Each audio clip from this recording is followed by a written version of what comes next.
yang Capek saya beri banget tadi judul sayang. Sekilas Rahasia Tabernakel. Mengapa saya beri judul sekilas? Ini alasannya.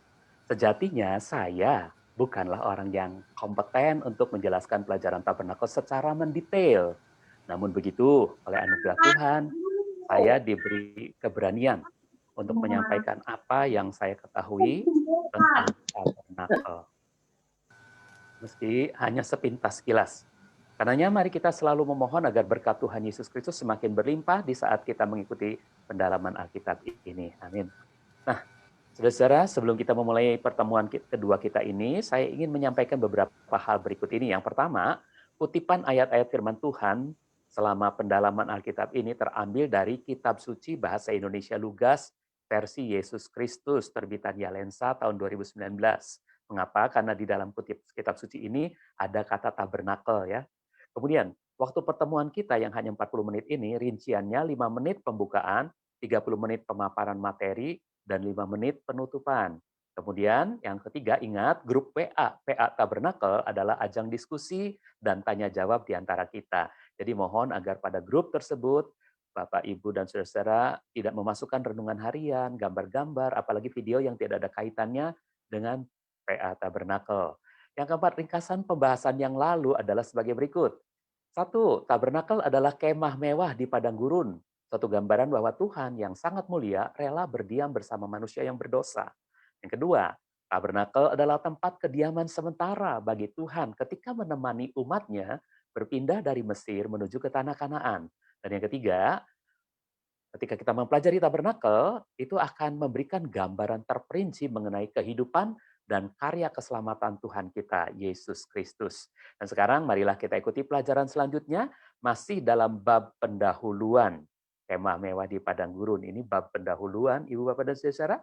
Sekarang kita melihat subjudul yang sangat menarik ini, tabernakel merupakan alegori dan tipologi beberapa hal tertentu. Nah, perhatikan ini, alegori dan tipologi beberapa hal tertentu. Mungkin istilah ini masih asing, nanti saya sedikit jelaskan.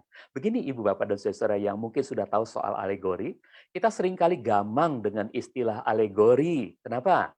Karena paradigma yang keliru bahwa penafsiran alegoris itu selalu sesat, selalu salah gitu.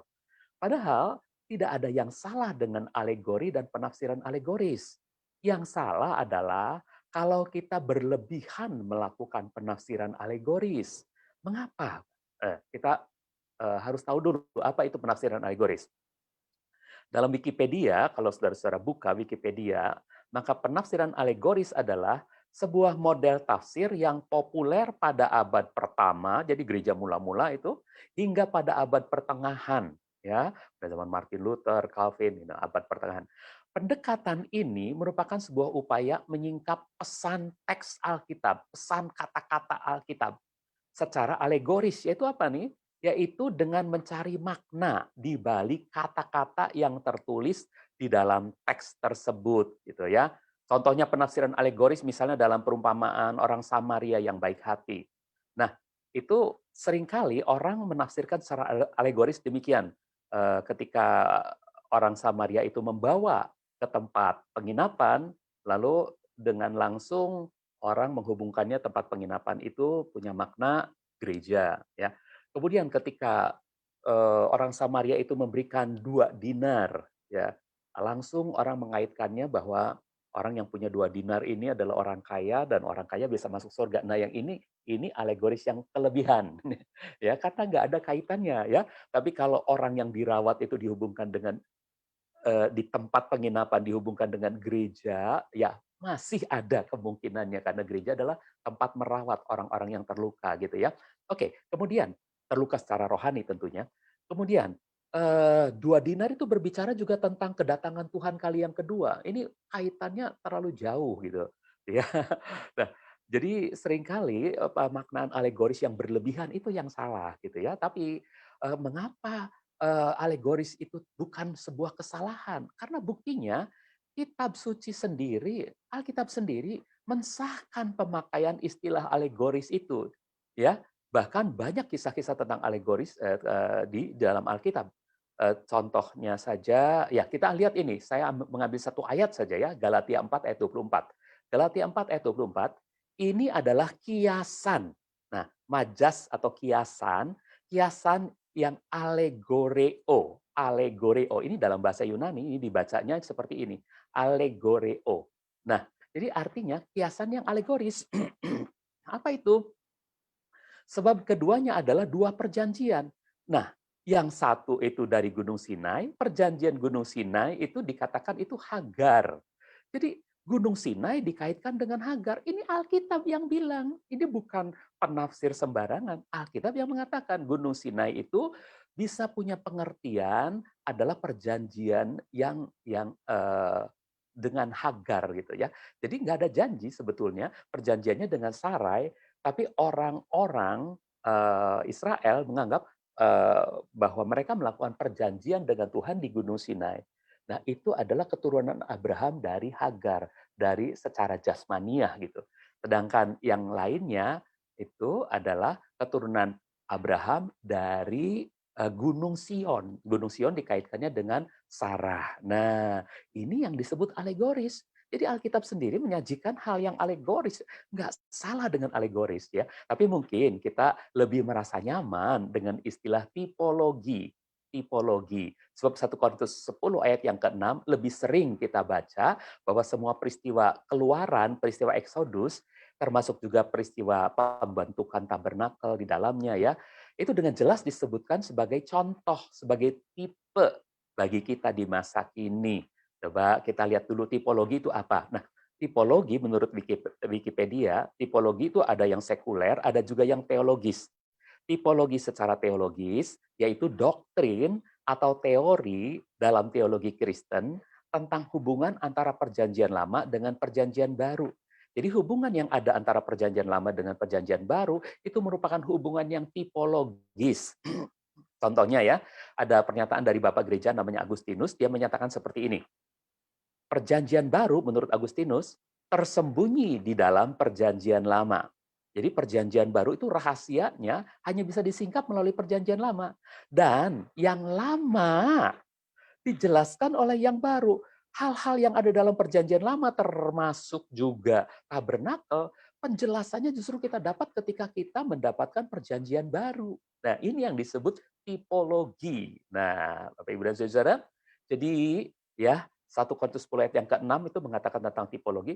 Semua ini telah menjadi contoh, menjadi tupos. Ini bahasa Yunani, tupos, bacanya begini.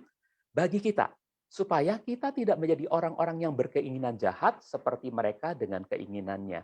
Mereka adalah orang-orang Israel ketika berada di padang gurun, ya, dan mereka jatuh bangun di sana, dan itu harus menjadi menjadi tupos, menjadi contoh, menjadi tipologi bagi kita supaya kita belajar dari situ apa yang buruk dan apa yang baik, ya.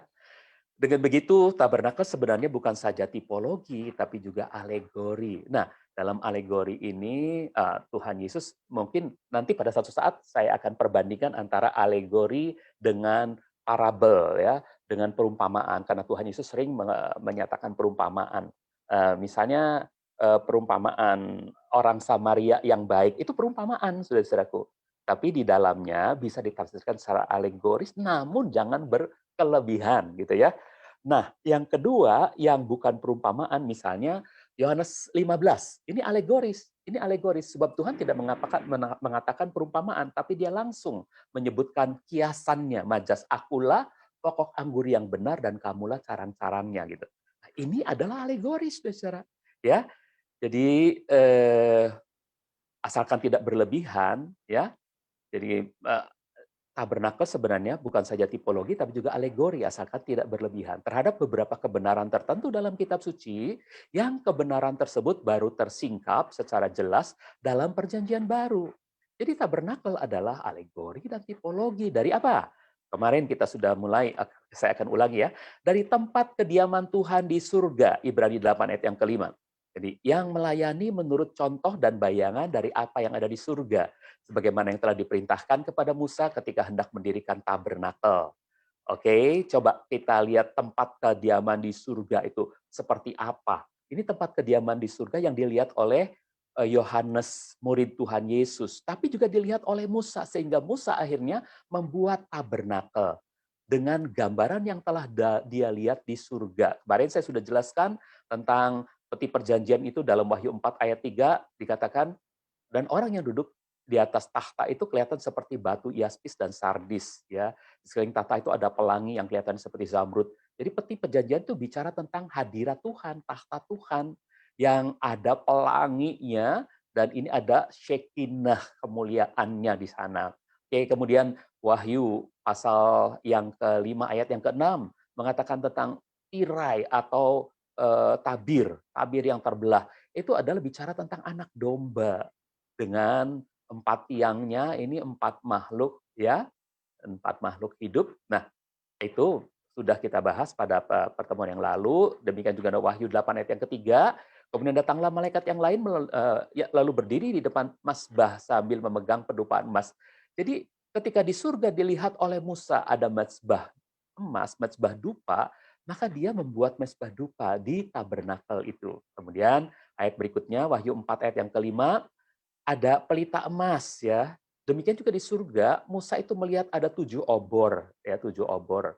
Lalu berikutnya Wahyu pasal 4 ayat yang keempat, Musa melihat ada 24 tua-tua. Nah, ini bicara tentang meja roti sajian, ya. 6 tumpukan rotinya itu bicara 66 buku dalam kitab suci, dan ini disaksikan oleh 12 suku-suku Israel karena keselamatan itu, berita Injil kabar baik itu disampaikan oleh datangnya dari suku-suku Israel, dari Israel. Dan 12 rasul Yesus Kristus, itu ada 24 tua-tua. Kemudian berikutnya lagi, Wahyu pasal 6, pasal 4 ayat yang ke-6a, tentang Musa melihat laut kaca di surga, dan itu di dunia dia buat kolam pembasuhan. Berikutnya, Musa juga melihat mezbah yang ada jiwa-jiwa mereka yang dibunuh.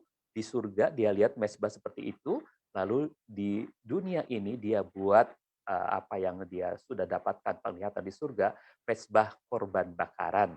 Dan kemudian ada juga pintu gerbang. Nah, ini sudah kita bahas minggu lalu, ya. Makanya tabernakel juga punya pintu gerbang. Di surga juga ada pintu yang terbuka. Oke.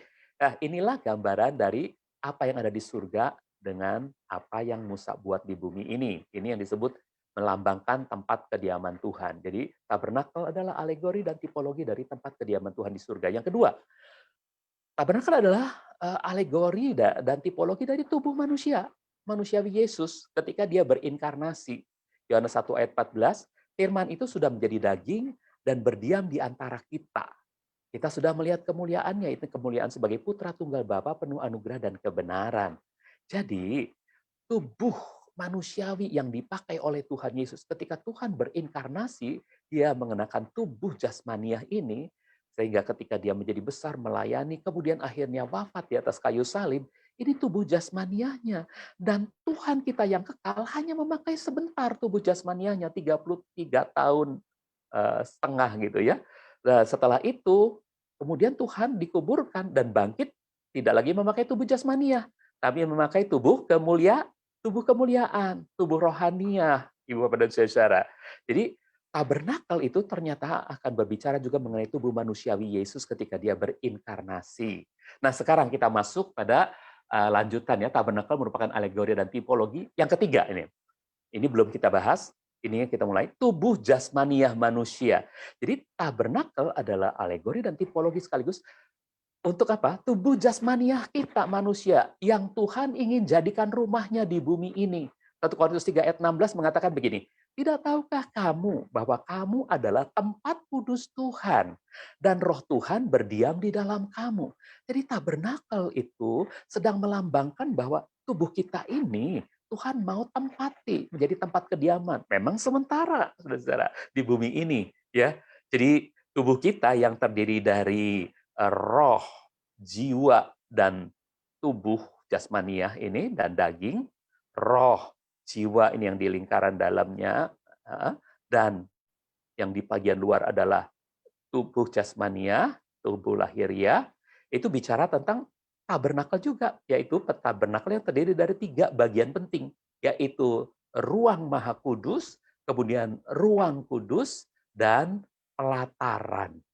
Nah, pelataran itu bicara tentang tubuh lahiriah manusia, ruang kudus itu bicara tentang jiwa manusia, ya, pikiran, perasaan, dan kemauan manusia, dan ruang maha kudus ini bicara tentang roh manusia.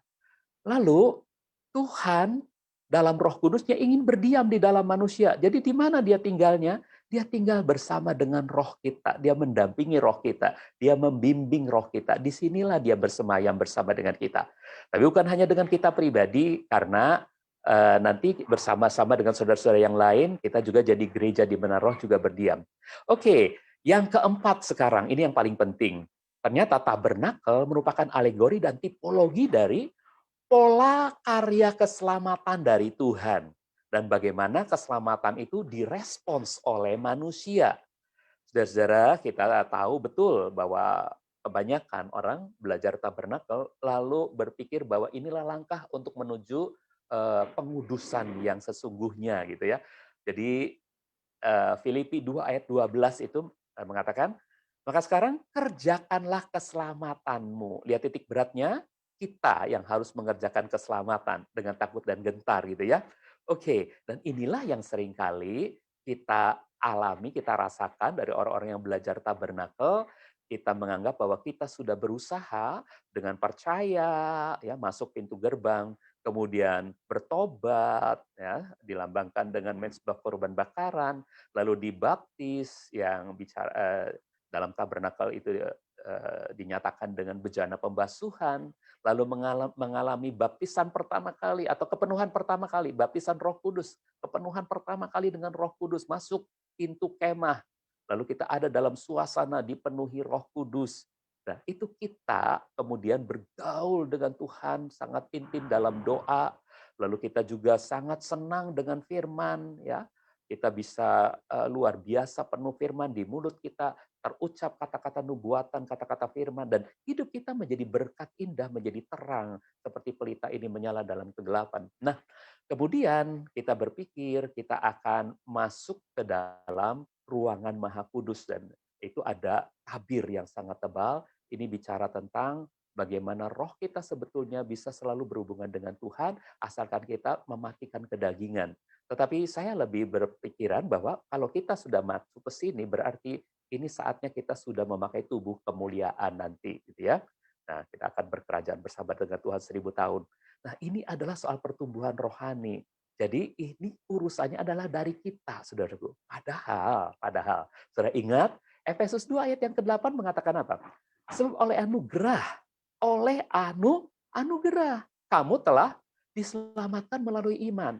Hal itu bukanlah hasil karyamu. Jadi yang tadi itu bukan semata-mata karya kita, saudara-saudaraku. Melainkan itu adalah karunia dari Tuhan. Mengapa disebut karunia dari Tuhan? Filipi 2 ayat 13 mengatakan, tadi kan ayat 12, sekarang ayat 13-nya. Sebab Tuhanlah yang mengerjakan di dalam kamu, baik untuk mengingini maupun mengerjakan, sesuai dengan apa yang diperkenannya. Jadi kita benar-benar dipimpin oleh anugerah, saudara-saudaraku. Itu sebabnya pandangan tentang tabernakel ini bukan hanya soal pertumbuhan rohani, tapi harus dimulai sebetulnya dengan kasih Tuhan. Di ruang Maha Kudus, di tempat tahta Tuhan ini, Bapak saling berbincang-bincang. Bapak dengan Putra, Putra dengan Roh Kudus dengan Bapak. Siapakah yang nanti akan berkurban untuk menebus dosa manusia? Lalu Yesus berkata, aku. Dan kemudian dia yang penuh dengan hubungan yang sangat indah dengan Bapa dan Roh Kudus, dia yang penuh firman dan kebenaran, dia yang adalah jalan, ya, dia adalah terang dunia. Dia rela terlahir keluar dari habitatnya, maaf ya saya sebut, dari kodratnya, ya, meninggalkan segala kemuliaan, melepaskan segala kemuliaannya dan terlahir sebagai bayi kecil. Lalu kemudian dia bertumbuh dan akhirnya dibaptiskan. Pada waktu baptisan itu Roh Kudus menjelaskan, Bapak mengatakan, inilah putraku yang terkasih, kepadanya lah aku berkenan. Roh Kudus datang dalam bentuk burung merpati pada waktu dia dibaptis. Lalu kemudian dia berjalan berkeliling, berbuat baik, menyembuhkan, menolong, membangkitkan, dan akhirnya dia harus rela berkurban, mati di atas kayu salib sebagai anak domba yang disembeli, dikurbankan di atas mezbah kurban bakaran ini. Dan berita baik tentang keselamatan melalui Yesus Kristus ini tersebar melalui keempat tiang dari pintu gerbang, yaitu 4 Injil yang memberitakan. Nah, jalan masuk dari sini adalah setiap orang yang percaya kepada Bapa, Putra, dan Roh Kudus, karena celah dari 4 tiang ini hanya ada 3 celah. Melalui percaya pada Bapa, Putra, dan Roh Kudus, maka orang akan mengalami sesuatu. Jadi Tuhan sendiri yang mencari manusia. Dia sampai keluar, lalu mencari manusia yang membutuhkan pertolongannya. Mendapati manusia yang membutuhkan pertolongannya. Seberapa banyak orang yang dipanggil, maka mereka akan menjadi kehidupan semacam ini. Nah, jadi dari anugerah itu kemudian terpanggillah orang-orang, dan orang-orang yang merasakan bagaimana dia bisa percaya, kemudian dia bisa bertobat, kemudian dia mau dibaptis, kemudian dia bisa mengalami baptisan Roh Kudus, kepenuhan Roh Kudus, hidup bergaul, hidup intim bergaul dengan Tuhan dalam doa, hidup penuh dengan firman, dan hidup menjadi terang, menjadi berkat bagi sesama. Ini adalah sebuah pertumbuhan karena datangnya anugerah tadi, saudara-saudara. Dan kita mengalami sesuatu yang indah di sini. Jadi, kita tidak boleh menyombongkan diri apabila kita sudah bergaul intim dengan Tuhan dalam doa, kita penuh dengan firman, kita menjadi terang bagi sesama. Kita nggak pantas untuk menghakimi orang-orang yang ada di luar. Sebab tugas kita adalah sama seperti tugas Tuhan Yesus Kristus yang harus tampil keluar, mencari orang-orang yang belum diselamatkan. Nah, jadi kita tidak boleh menghakimi orang-orang yang ada di pelataran atau apalagi orang-orang yang ada di luar. Justru kita yang sudah ada di sini, kita harus bisa mencari jiwa-jiwa yang ada di luar. Itulah yang menghindarkan kita dari penghakiman, Ibu Bapak dan Saudara. Oke, jadi sekarang tujuan Tuhan melalui tabernakel. Ada 5 tujuan Tuhan. Yang pertama menyatakan kerinduannya untuk bersekutu dengan manusia. Nah, lihat ini, saudara-saudaraku, Tuhan menangisi kota Yerusalem. Dia berkata, seperti induk ayam yang mau mengumpulkan anak-anaknya, tapi kamu tidak mau. Betapa rindunya Tuhan berkumpul bersama dengan umatnya. Dan di tabernakel itu dibuktikan, saudara. Tahukah saudara bahwa di tabernakel itu Tuhan bukan hanya ada, tapi dia hadir. Apa artinya hadir? Artinya dia bertindak. Setiap rumah tangga yang ada dalam perkemahan Israel itu bukan tanpa masalah, saudara-saudara. Itu sama seperti rumah tangga kita di dunia ini. Masing-masing pasti punya problema, masing-masing pasti punya masalah. Dan bagaimana masalah itu diselesaikan ketika mereka datang ke kemah pertemuan. Waktu mereka datang kepada Musa imam dan Harun imam besar itu, lalu menyampaikan persoalan kepada Tuhan. Tuhan menyelesaikan satu persatu. Itulah tanda kerinduan Tuhan untuk berhadirat bersama dengan umatnya supaya dapat menolong umatnya satu persatu, saudara. Saudara itu spesial di hadapan Tuhan. Bukan cuma keluarga per keluarga, masing-masing saudara mau ditemui oleh Tuhan. Amin. Nah, yang kedua, saudara-saudara, ketika manusia gagal menjaga persekutuan dengan Tuhan di Taman Eden, Tuhan tetap ingin bersekutu, bahkan di padang gurun sekalipun. Jadi waktu di Taman Eden sudah ada persekutuan begitu indah, tapi manusia gagal mempertahankannya.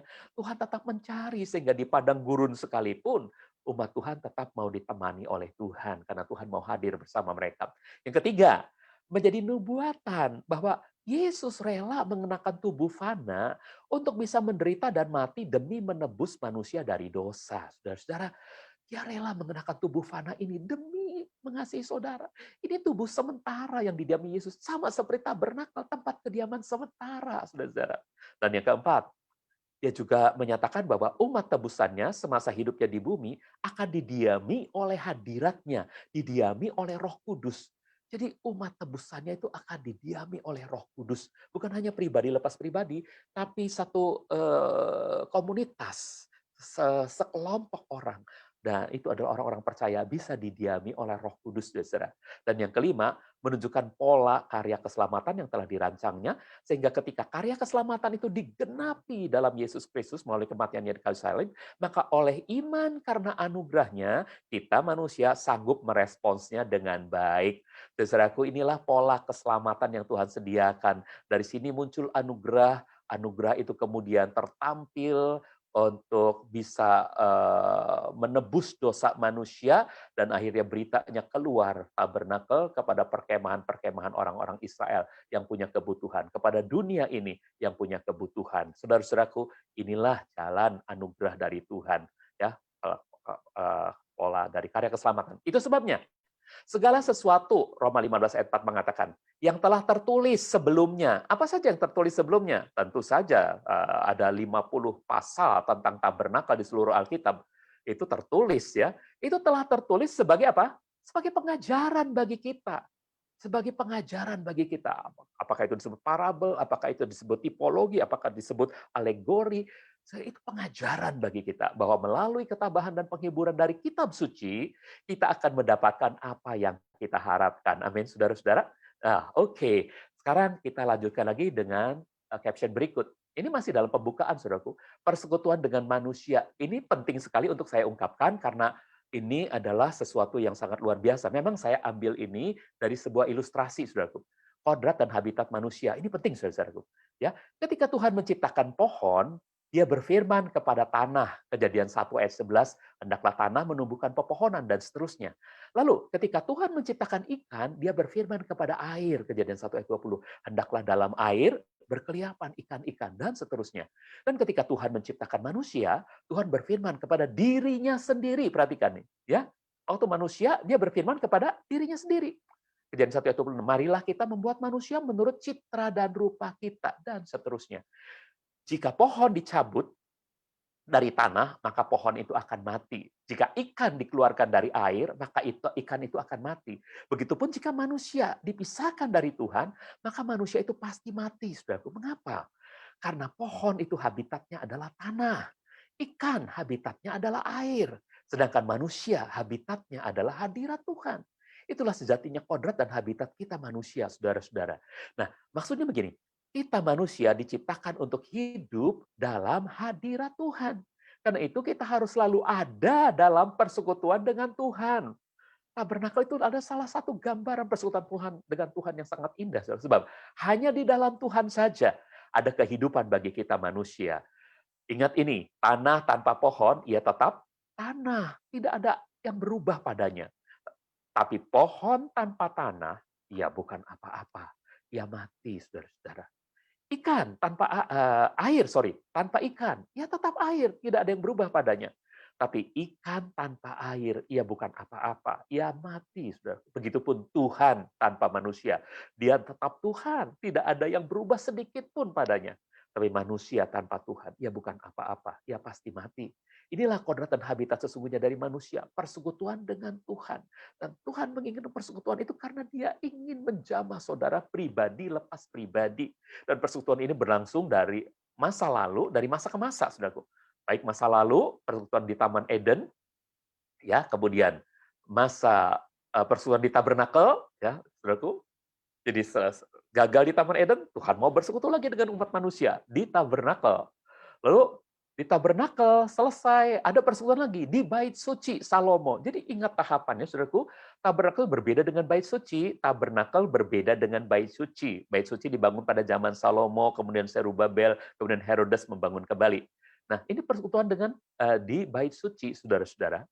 Lalu di masa kini, maksudnya masa anugerah ya, masuk anugerah zaman mulai dari zaman Tuhan Yesus, persekutuan bersama Kristus saat Kristus datang di dunia ini. Jadi Tuhan Yesus mau bergaul dengan manusia, dan terutama dengan murid-muridnya lebih dulu. Kemudian persekutuan bersama Roh Kudus. Roh Kudus berdiam dalam diri orang percaya, ya. Nah, bukan itu saja, tapi juga dalam diri setiap orang percaya. Nah, kemudian masa yang akan datang, persekutuan dalam kerajaan 1000 tahun di bumi. Saudara, nanti kita akan bersama-sama 1000 tahun bersekutu. Bahkan meningkatnya itu luar biasa, saudara-saudara. Kita akan selama-lamanya persekutuan di bait suci Yehezkiel atau di langit dan bumi baru, persekutuan Yerusalem baru. Ini persekutuan yang kekal, Ibu Bapak dan Saudara. Persekutuan yang kekal. Oke. Nah, jadi itu mengenai hakikat dan kodrat kita yang harus bersekutu selama-lamanya bersama dengan Tuhan.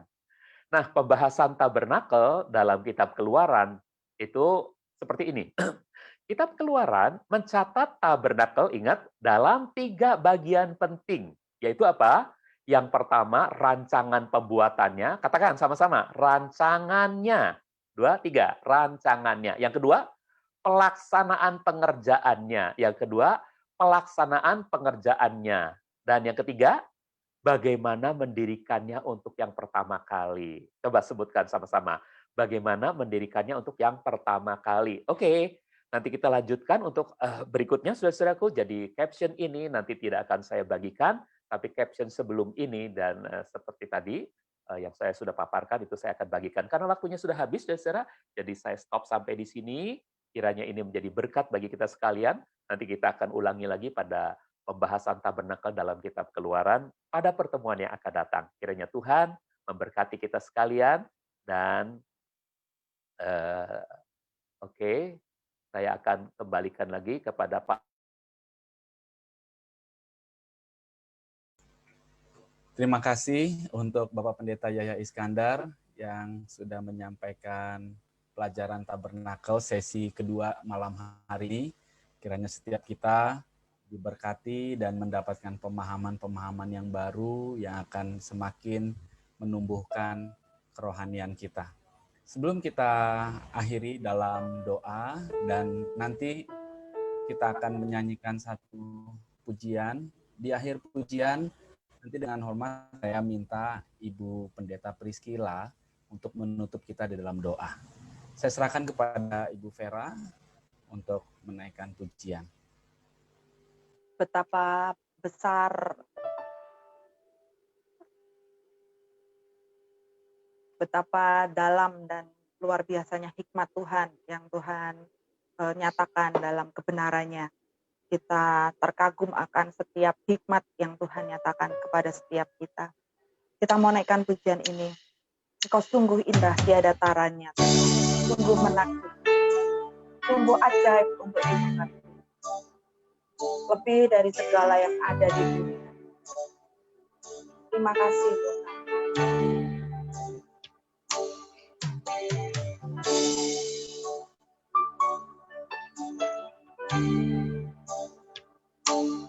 Kau sungguh indah tiada taranya,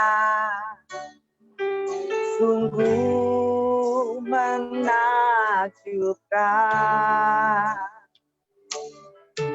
sungguh ajaib tuh dimengerti, lebih dari semua yang ada. Hikmat-Mu tiada terselami, kasih-Mu dalam tak terduga. Kau sungguh indah tiada taranya, mulia dan berkuasa. Ku kagum hormat akan Engkau, ku kagum hormat akan Engkau. Kau Tuhan yang layak dipuji, ku kagum akan Engkau, ku kagum hormat, ku kagum hormat akan Engkau, ku kagum hormat akan Engkau. Kau Tuhan yang layak dipuji, ku kagum akan Engkau, ku kagum hormat, ku kagum hormat akan Engkau, ku kagum hormat akan Engkau. Kau Tuhan yang layak dipuji, ku kagum akan Engkau.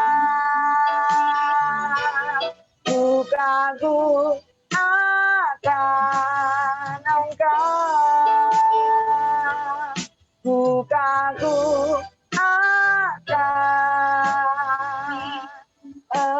engkau.